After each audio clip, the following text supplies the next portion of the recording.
Hey, everybody. Good morning or evening, wherever you may be.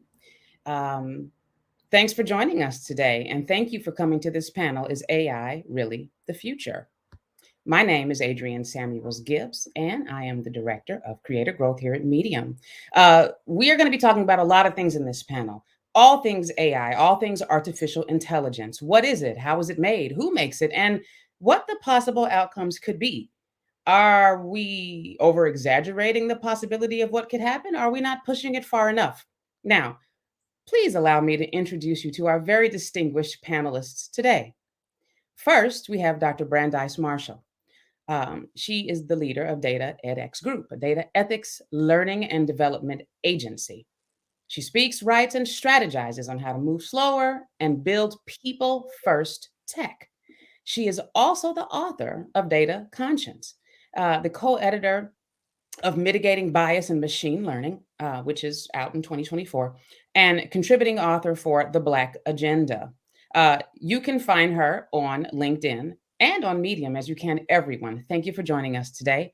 Our next panelist is Dr. Chantel A. Perry, also known as Dr. C, a data scientist, speaker, and best-selling author of Data Newbie to Guru. She leads AI efforts for Microsoft digital stores and runs a firm, the Scene.ai, that provides innovative solutions to advance equity and improve wellness using data, analytics, and technology. Thank you for joining us. And also, last but certainly not least, on our panel today is Dr. Kenya Oduor, founder, educator, and coach. Her expertise and interests include trust in AI, complex workflow tools, and the design of useful and effective ecosystems that include tech. Her company, Lean Geeks, partners with clients in their customers' perceptions and the utility of technology in their workflows. She is also an adjunct in the computer science department at North Carolina State University in Raleigh. I've been there before. And she leads efforts to read software engineering students' strategies for creating software solutions that consider the human in the loop.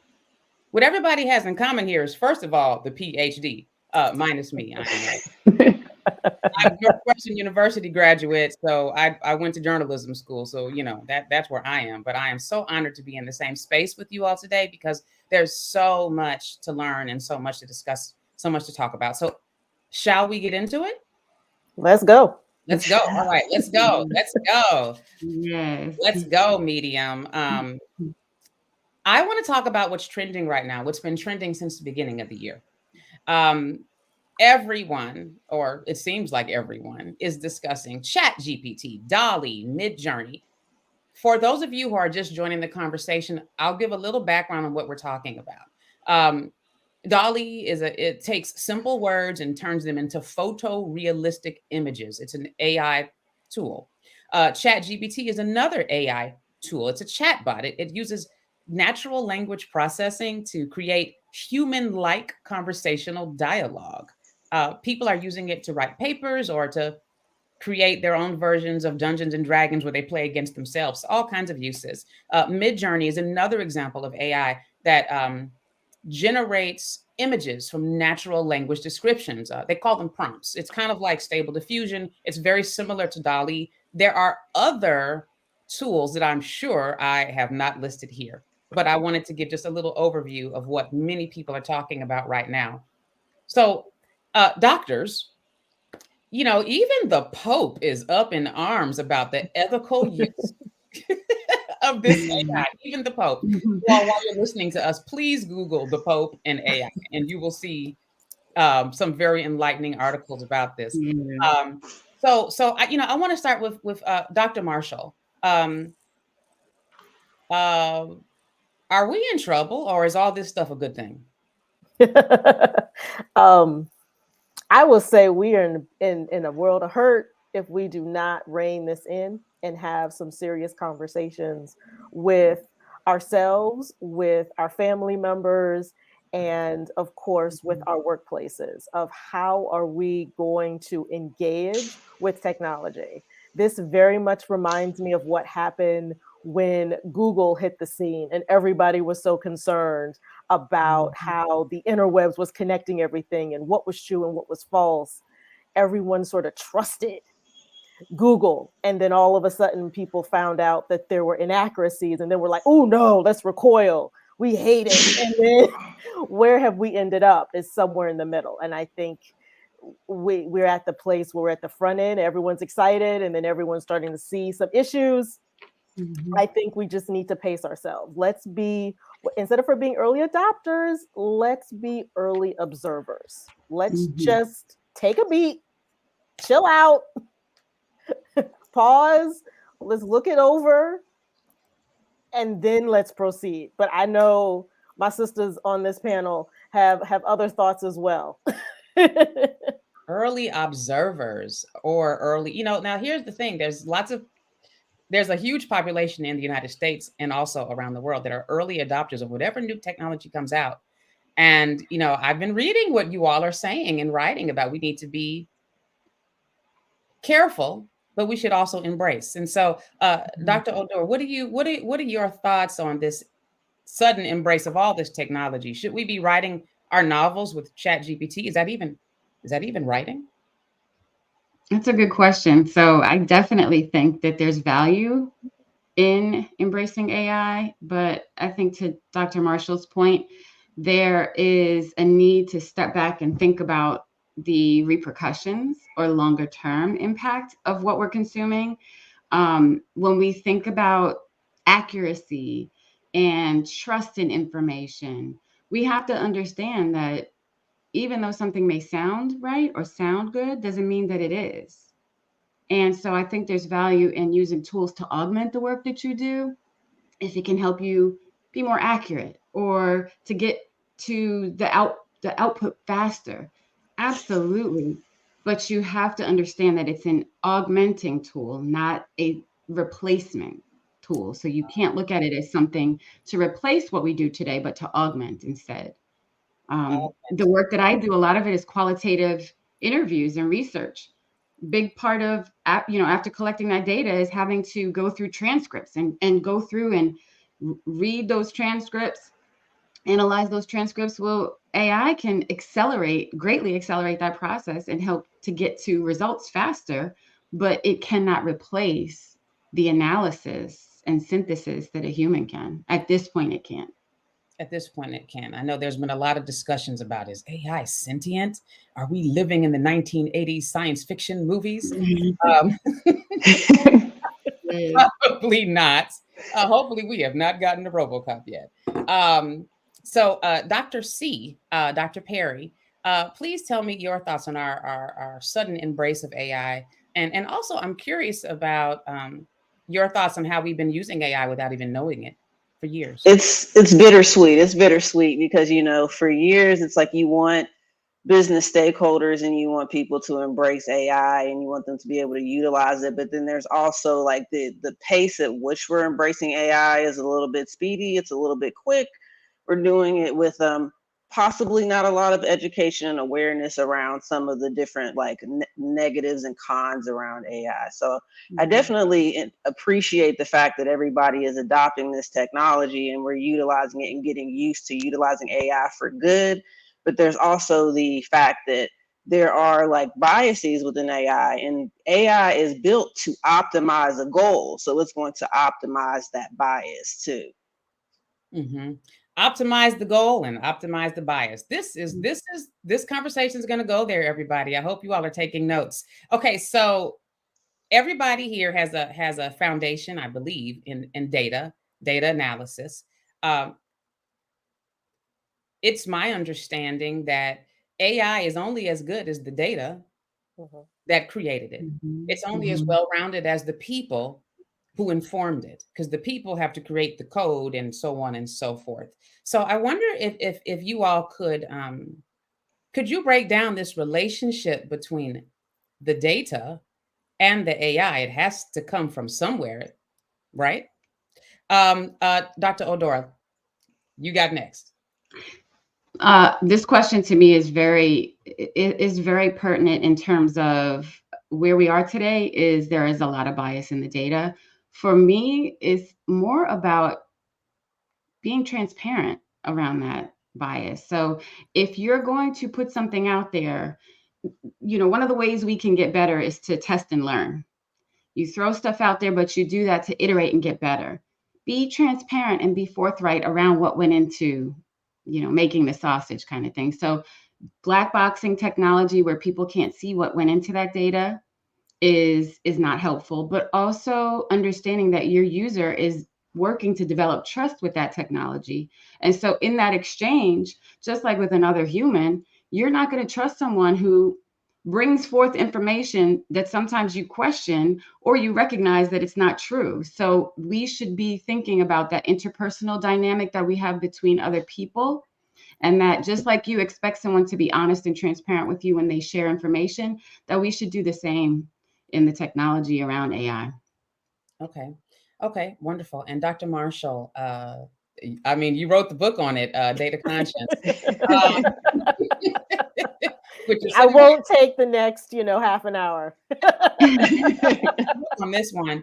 But what is this relationship between data and AI, and why is it important for your average, regular, everyday person to understand where this data comes from?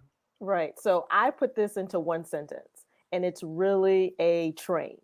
It is the data fuels the algorithms that is informing the tech. And the tech could be the AI or whatever word we're using today, right? In order to describe how are we engaging with computational systems. So that is the track: data, algorithms, AI.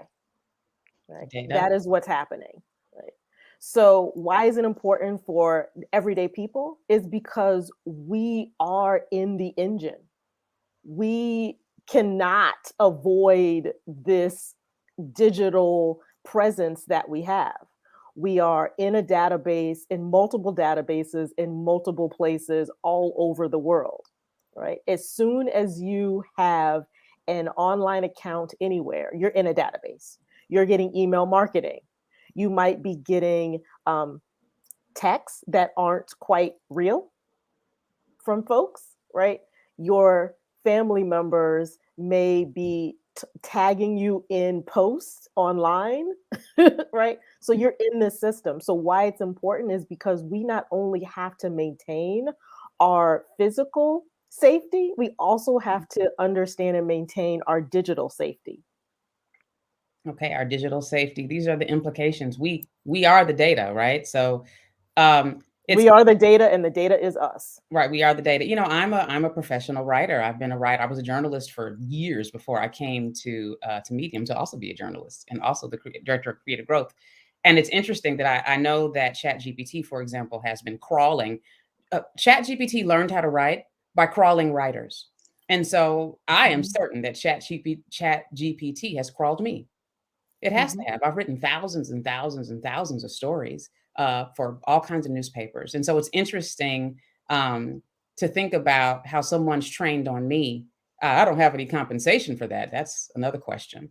But is that even ethical to train on somebody else's work and to make your money off someone else's work and not acknowledge the work that they put in for it? Dr. Perry, I'm going to lobby this one at you. Because it's that we are the data, right? So do they owe me a paycheck? This is my question. Yeah, this is really a tough one, right? Because when we write and the way we experience the world, we have inspiration from different places. So I'm sure that when you were writing, I mean, when I was writing, I look at other people's writings first. I look at other people's like systems and formats, and then, you go through courses, you pay to learn about those things. So yeah, there's a lot of inspiration that you as a person that you get just from writing. So the question is like, is it inspiration if it's a machine and it's pulling data from all these places?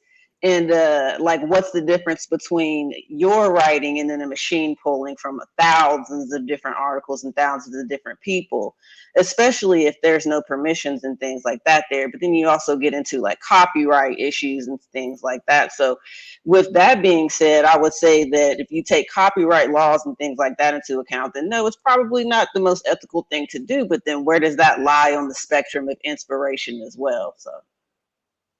Yeah, it's tricky, isn't it? Yeah, it's very tricky. It's very tricky. To bring in a pop culture reference, there are a lot of writers on strike right now in Hollywood. And there are a lot of actors on strike right now. And I saw something on Instagram, which, now I see things on Instagram and I'm like, is this real? But I did see an actor, a voice actor who does commercials on Instagram saying, this is my voice. This is how I make my living. And they're asking us to give up the likeness and customization of my voice so that they can make other things so they don't have to hire me. I think it's kind of it's interesting. That person personified to me some of the issues here, but it's not just a pop culture issue. I wonder if you could talk a little bit about, can we pivot a little bit into the ethics? Like the Pope brought up the ethics. And in these stories, the Pope said, let's just make sure we use this responsibly. So can we talk a little bit about responsibility of the data? And then I want to shift into who's making this stuff anyway, and why do we have to ask them to be responsible? What's happening here? So let's reverse the order. Dr. Oduor, what are your thoughts on this? So we as scientists take an oath of being ethical in the work that we do and in the practices that we have around using data. And the same should hold true for AI that's commercially created. And when you think about the word that a lot of us dislike, it's governance. It's putting rails in place, guardrails in place that help to stipulate that, there are certain things that are out of bounds. Going back to the point that I made earlier, when you think about not only transparency, part of that is not just revealing what's inside of that black box, but it's also letting me know when something is AI generated, so that, I was browsing through content on a social platform the other day, and it was a picture of something like the Northern Lights. And so I commented on how beautiful it was. And then I looked in the comments and people were saying, this is AI generated. It's not even real. So we may be quick to do that for written content, but less for visual content or auditory content. And so we have to think about the fact that governance is really, really necessary. And the bias that goes in is the bias that goes out on the other end.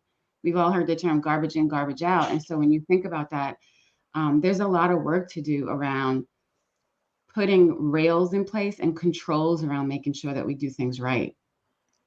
I'm glad you brought up the bias, because how does it get in? Who is building this stuff? Can you, Dr. Perry, can you please talk about who's building this stuff and why we're worried about who's building it?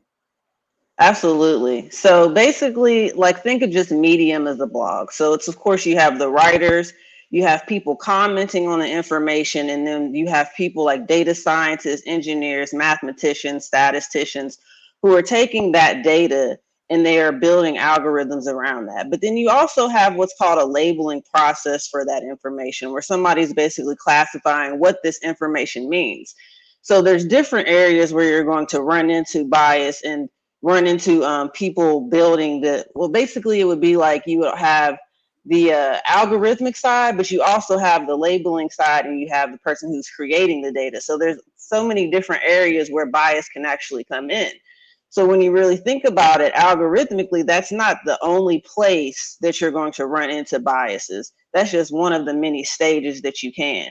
But you have like the users, you have the actual people who are building it, and then you have the businesses who are confirming that these models are ready to go on the other side. So it's not really like a one person building it situation. There's so many different audiences that are from end to end involved in the process. So by the time something like ChatGPT or Midjourney gets to the end and it's actually like outputting this type of biased information, there's so many people responsible for what you're seeing on the other side. Does that make sense? That makes sense. And it's interesting because I know some people on Medium have written about, Midjourney and doing, asking it to create an image of, of an Asian woman who is, fierce, and how it all turned into some weird, super sexual fetish looking situation. And some people have written about that. I'll find the article and post it in our chat at some point. But the people who wrote these things said, who's feeding this to to Chat GPT, how come an Asian woman has to be a fetish? Can we just not be strong? And I know some people don't think about these things. They're thinking it's fine. I built it, and I'm offended that you don't like what I built. Dr. Marshall, how do we work with the ego in this situation when it gets in? Is how do we? I know we're supposed to move fast and break things in tech, and it's. I know we're supposed to move fast and break all the things and rebuild it. I get it, but how do we bridge this gap between like your ego as a builder and ethics? Right. So I am the antithesis of move fast and break things. So that's why I started laughing when you asked the question. I'm like, oh, I'm one of those tech people that's on the other side of that spectrum. But I think what happens in our world is that we need human checks and balances. And I think the way that we show up as the people is extremely important. This is why it's so important for folks to be educated and informed about what is happening in the digital infrastructure, because they are leaving dual lives, that in real life and those online. So I'm going to reference a very timely scenario, which happened with Zoom just this past week. They put out a new terms of service that indicated that all of the consumer data was going to be used for training generative AI models like ChatGPT. This became public knowledge, and then the people stood up. The people said, not on our watch, and started to cancel subscriptions. They started to make some comments. There was articles written. It took 4 days. And all of a sudden, Zoom decided to backtrack and say, no, we're not going to do that. We were playing with y'all. That was a joke. So I think this is what we need to do as a society, is that we need to become much more involved in how the digital infrastructure is evolving, right? And then respond loudly and in unison and as a collective to say no. We can wait on laws, but we already know that laws take a long time to become law. It takes legislation, it takes policymakers, it takes a lot of negotiations, a lot of politics. We don't have time for that. Technology moves too fast for us to wait only on legislation. But if we as a people come together and say no, and then we ensure that our pocketbooks say no at the same time, then these tech companies can now be held responsible in accountable ways that we see. So long story short, I think there's 3 levels. One is transparency. So are the companies telling you what they're really doing and being open about that? Number 2, there's accountability. And that is where we as the people come in to the scenario and make sure that our rights are being protected. And then number 3 is the governance, which is hopefully the sustainable and long-term measure that needs to evolve as well. But each of these pieces, I think, are part of the formula to make companies be responsible, because their notion is to create profit, not to protect people. I just went there. Yeah, no, I mean, yeah, she did. You needed to. Everybody's using Zoom. I mean, it's also a cautionary thing. You know, the average consumer should read all 85 pages of those terms and conditions, right? Every single time they interrupt you and do an update, what are they asking you for? And that's like that's the consumer side of it, I guess. But who's reading all this stuff? Probably not everybody. And so kudos to those people who did take the time and line by line and found it.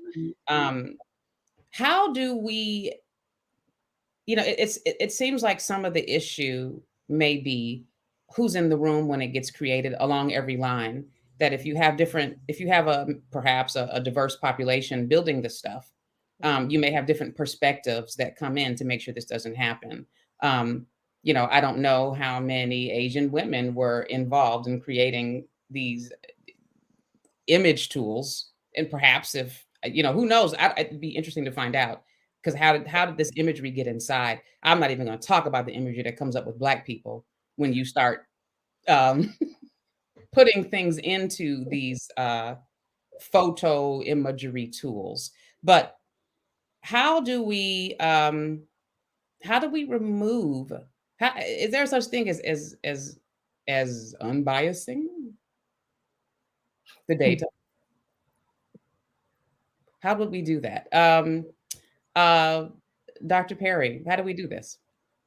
I definitely think from a organizational standpoint, it starts from the top. So I feel like leadership and everybody at the top really needs to be diverse for that to trickle down to the bottom. What I see a lot now is that people recruit for developers, project managers to be more diverse, but they really have no control over the end say of these processes and what data goes in, how to debias these algorithms and these data.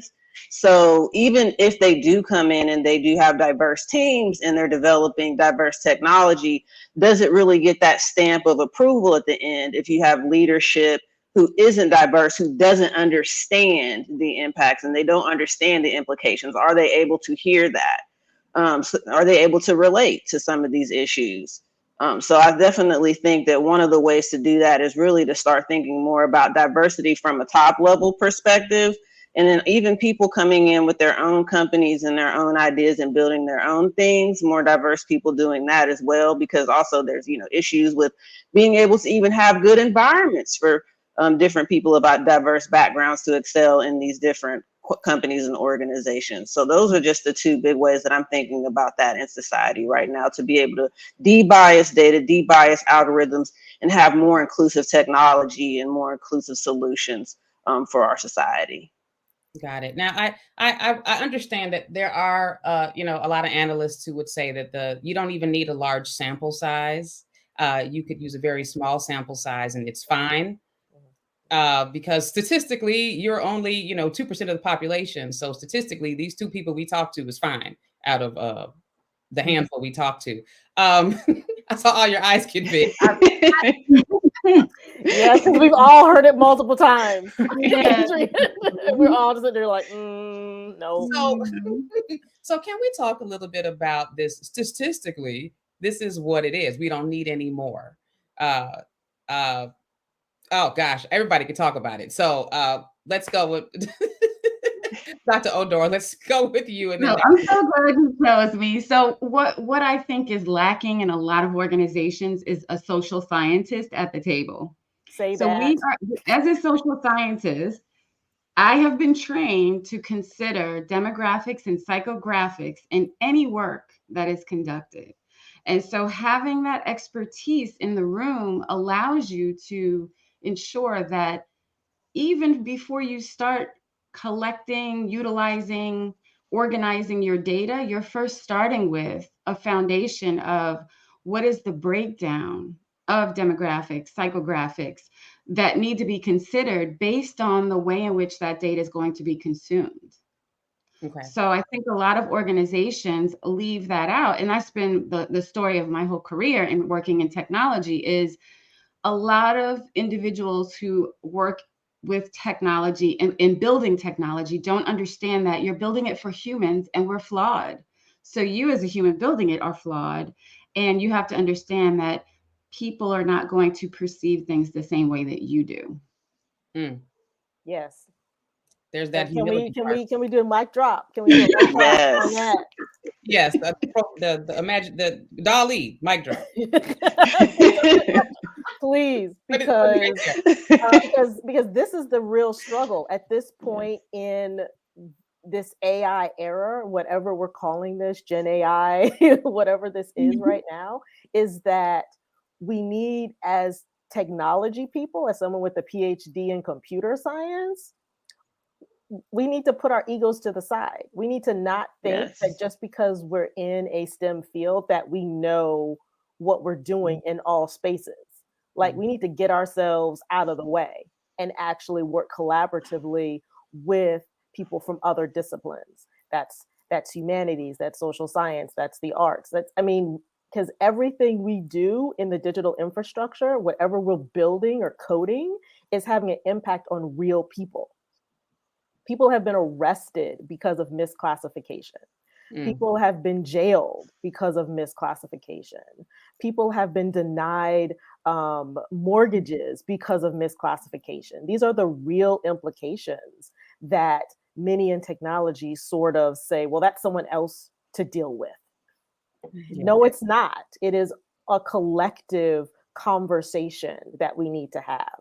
So organizations need to bring in people who sit on the fence, that look at the human impact as well as the technological impact. We need people to have these tough conversations in the beginning of a project, not at the accountability auditing stage that tech loves to do. After the technology's out in the world and has caused multiple thousands of people's of harms, then all of a sudden they want to do an audit. No, we need to do it from the beginning, because bias happens at every single stage of the data and AI pipeline. Let me get off the stage. Yeah, I love it. I just want to piggyback, if I can, real quick, because we talked about this before. And one of the big things that I've noticed, especially in being on the development side and the scientist engineer side of this, is that we look at this very quantitatively. We look at STEM and developing software very quantitatively. It's a qualitative issue. It's a qualitative challenge. What we're building always impacts people on the other side. And so I think that with that being said, bringing social scientists in early into this process and not looking at it like it's a quantitative challenge that we're facing all the time, and looking at it very qualitatively really just changes the whole picture. Right. And so it looks like we just need the dreaded D word in all ways, diversity, however that is. It sounds like that would help everywhere. And diversity's got a lot of definitions. Diversity does not just mean race at all, actually. Correct. I'm actually based in Chicago, and lots of my coworkers are in New York. Lots of them are in San Francisco. Some of them are in, so it's diversity is also where you are, not just who you are, how old you are. I mean, all this kind of stuff. So it sounds like, social scientists, all the scientists are important, right? So I can't wait to see, but now we're coming up on a time challenge, everybody. So what I'm going to do is we're going to go to some of the audience questions. And if some of you all have questions in the audience, please feel free to drop them in. We're going to try to get to as many as we can. And then we're going to wrap up with some ideas that industry titans could perhaps take into consideration, and consumers too. So let me see. We have Avela Gronemeyer is asking, how do we optimize against the bias when the data is created by biased humans? So we know the problem. Is the answer already the social scientist? What's the answer? We already know we have a problem. So how do we solve it, Houston? Multiple approaches. It's not. So I think the first thing to dispel is that there's one track. There's one way of doing it. I think that there's multiple approaches in order to help dispel the bias. Number one, you want to call out the bias when you see it. So that does happen. There's many nonprofit organizations and other companies who are calling out when bias is happening, and that's important. I think it also is necessary for people within the team, so the practitioners that are sitting there doing the coding and the planning and the designing, to actually be raising these issues right from the beginning. Asking to bring in social scientists from the beginning is important, right? So let's go ahead and hire Dr. Oduor. Hello. That's important, right? Right. And so I think that is a second approach. I think a third approach is really to think about what is the end goal in mind. So a lot of things that happen within the tech sphere is all about sequential from beginning to end. No one thinks from the end to the beginning. And I think that change of mindset within the technology realm would be so helpful. is we That was start to think such about a good what are we point. doing? What is the point of what Yeah. we're doing first? And then trying to build the technology in order to deal with that goal. Instead of let's just try it out and let's just break things and not care what happens with the wreckage. And Okay. that's such a good point. If I could just jump in that just because it's possible doesn't mean it's right. You've got to start with the end goal in mind and back out from that to figure out, is it feasible, but also, is it realistic? Do we really need to do this? So how do we do this and preserve profits? Because sometimes slowing things down makes it cost more. How are we going to balance the needs of capitalism with the needs of humanity? Absolutely. I think one of the points that you hit home earlier on, especially with things like Mid-Journey, where we're taking other people's information and their art and we're creating art from that, where it's basically like a copy and paste. Instead of like just copying and pasting, why not use it to empower? Why not use it to empower artists so they can be more creative? Like maybe somebody works with you and says, hey, let's take your writings and make new writings or make inspiration from your writings and work with you as the artist. So I think that's one solution. And I think it's important to dispel this myth that moving slower is going to cost more money, because what has happened time and time again, and we're seeing these cases over and over again, is that when people are moving fast to make this technology to get it out there, it's costing them a lot in their reputation and in their revenue. So PR teams are like on the ready trying to figure out how to scramble to save face. That's costing the company money. And no one talks about that. No one talks about what it costs to actually create the product. That is a dud. It's at least $1 million, right? If each developer is about, let's say 100, 125K a year, it takes at least a year in order to make something work. You have multiple developers, and that's just on the developer side, right? That doesn't include the manager who earns more than that. It doesn't include the product person, the product VP that's overseeing the product. It doesn't include the PR folks. So I think we need to start to think about, if we're going to talk about the money, let's talk about all the money that goes into building a product. And that is the people hours. And that is, of course, how we work.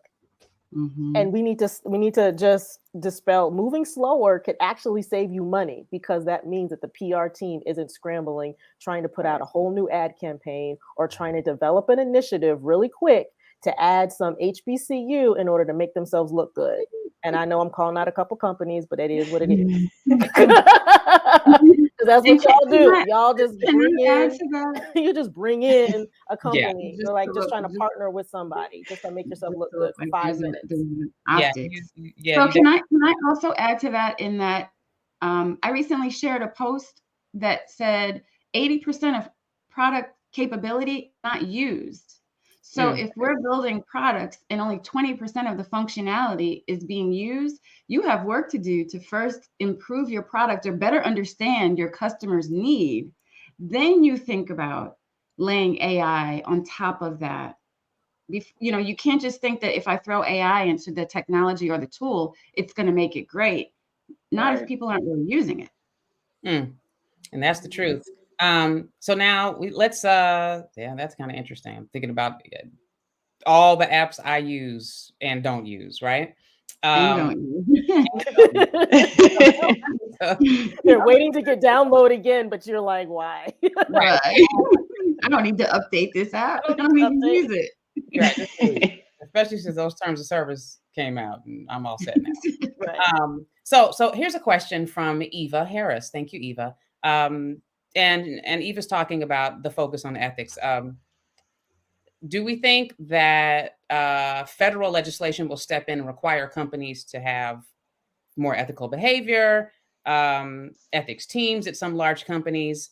Where is federal legislation on the ethics of it and on the use of AI? Where do you all think we are headed, perhaps, in the next 10 years?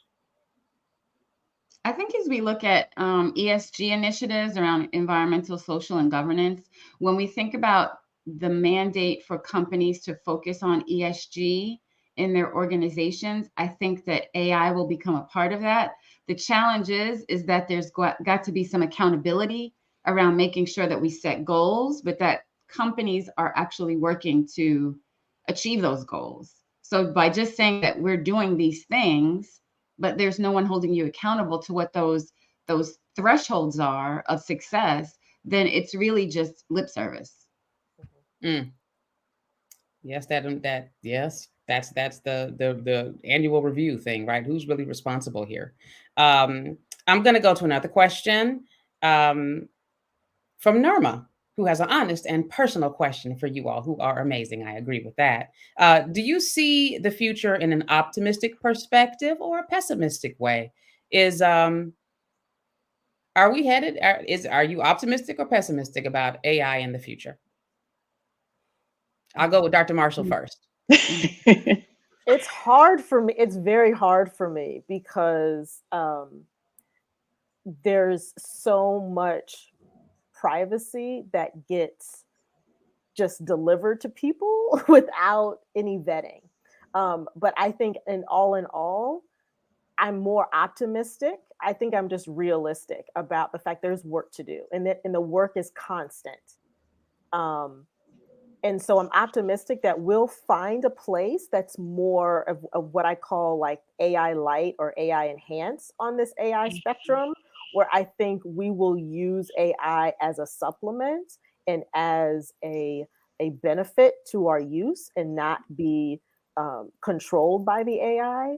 But I think the next 2-3 years is going to be a little rough because every industry has to try to figure out how AI best helps them without causing them to suffer in profits. And so that means that all the people that they laid off, they're going to have to hire some back. All of the services that they thought were going to be useful are not going to be useful anymore. I mean, hello, where did Web3 go? So we have, as I said, I'm more optimistic. I just think it's just we're in a rough patch. So I feel you, but we're just in a rough patch. We're in a rough patch. Okay. Dr. Perry? Yeah, I would say that I agree with Dr. Marshall as far as optimism. One of the things she hit home on that I really appreciated was brand reputation. People are racing to keep their reputation and deliver AI because it's popular. But in the long run, with moving fast and breaking things, your reputation ends up kind of like soiled anyways in the future. So I think that as that starts to happen more often, as people start to get more educated about some of the different harms and how to use this technology for good, I do believe that over time, things will get better. Okay, and Dr. Oduor? I definitely echo what they both said in that it will become an augmentation tool. So it will augment the things that we do more effectively. And I think that there's a huge opportunity, instead of looking at laying people off, reskilling. So how do we change the way people work and the way they think about technology and its ability to optimize what they're trying to do? Reskill people. You might have broken some brains right there. That's what we do. That's right. All three of us, and we all break brains. All broken some brains. So I have to say thank you so much for coming to this Medium Day. The future of AI. What is the future? Where are we going with it? I believe that we've answered some questions and brought up some new ones. Hopefully you all, the viewers, have enjoyed some of this. Please follow our wonderful panelists, Dr. Marshall, Dr. Perry, Dr. Oduor. You can find them on Medium. You can also find them on LinkedIn and everywhere else. And you can find their books in any bookstore near you. Thank you so much for Medium Day. And I'm going to leave this message top of mind. Here are some of the words I pulled up. See, I take my notes. I took notes the whole time. We need social scientists in all these orgs, optimism plus realism, AI enhancement, and maybe AI augmented is the future. Perhaps instead of straight AI, that preserves our humanity in some way, doesn't it? So there we are. Thank you so much for coming to Medium Day. And I can't wait to see some of the next panels, because we're just going to keep going talking about everything here. You will find tentacles that go out to other things that we're talking about for Medium Day. So thank you so much.